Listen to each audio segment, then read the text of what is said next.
Aja rumangsa paling bener lan paling pinter, amarga sing gawe wong tiba asring dudu bodhone nanging gumedhene.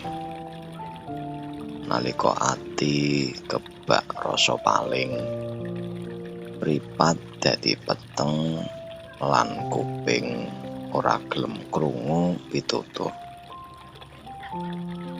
Ilmu sing kudune dadi pepadhang malah maleh dadi geni sing ngobong watak.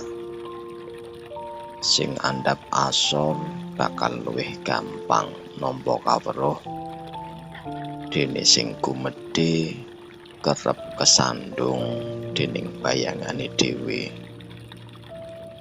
Ora saben wong sing meneng iku ora ngerti, lan ora saben sing akeh omong iku mesti paling pinter.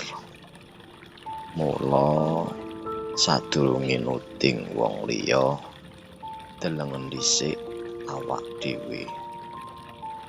Amarga urip iki dudu babagan sapa sing katon paling bener, nanging sapa sing gelem terus sinau, mbenerake diri lan tetep eling yen bener lan pinter iku mung titipan saka Gusti.